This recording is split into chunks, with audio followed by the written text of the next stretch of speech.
Çuditem që akoma sheku një seni të ketë akte të tilla barbare apo njerëz të caktuar apo qarqe të caktuara që ju dhemb ende e vërteta mbi shqiptarët dhe Shqipërinë.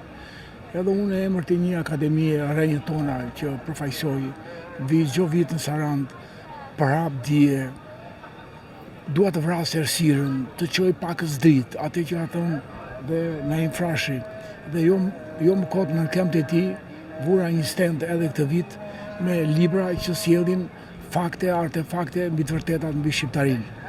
Dhe mbasi ndajta 3 ditë i qetë në një shkuarje perfekte me sarandëtët, në një misi të papar me qytetarët e Sarandës ku akoma s'kan futur dorën në xhep për shkak se të gjithë në një farë respekti të pamohshëm, po një respekt edhe ndoshta në formën e një, por kjo që më dolli sot herë të mëngjes që një njeri i caktuar apo 2 njerëz caktuar kanë shprehur një urrëtie ku kanë ngrisur pikërisht tabelën e akademisë fotografinë e rreve tona, i kanë hedhur gjitha librat në det, rreth 200 libra, me një urrëtie të papar, me çanta, me libra, me figura që janë figura të shuara të kohëve në histori të popullit shqiptar, dhe edhe e gjeta veten shumë ngusht, shumë i idhëruar, për herë të parë që pi cigare në jetën time.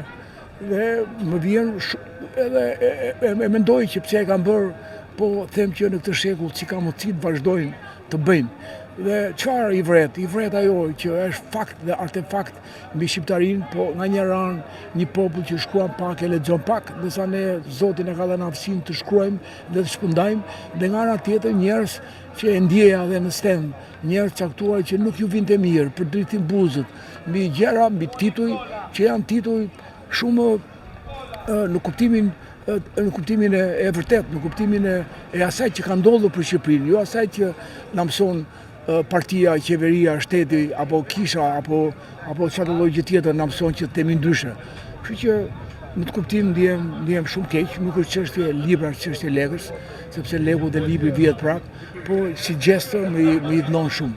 Edhe jam shumë parë një jetën time, më mirë të kështu vrarë, se sa të ma bëni këtë gjë.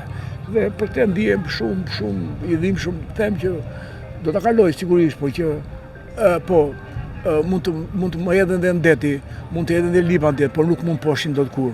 Po që fjala për Shqipëri, për atë apo për të vërteta mbi Shqipërinë, nuk si thotë Hemingway, mund të shkatërrosh, por nuk mund posh dot. Kështu që kjo është thirrja që unë i bëj atyre, edhe sot do dal prapë, edhe nesër prapë, dhe nuk më poshin dot. Unë mendoj, unë s'kam inat me aq më tepër në Shqipëri, aq më tepër në Sarandë, jo se jo.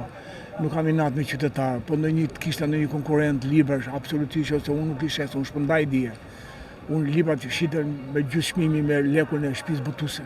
Kështu që nuk është çështje i lekësh, i inati, fqinjësie, absolutisht jo. Thjesht mendoj dhe dyshoj njerëz të paguar për të hedhur të vërtetat e shqiptarëve dhe të Shqipërisë në det. Kaq. Kjo është i gjithë.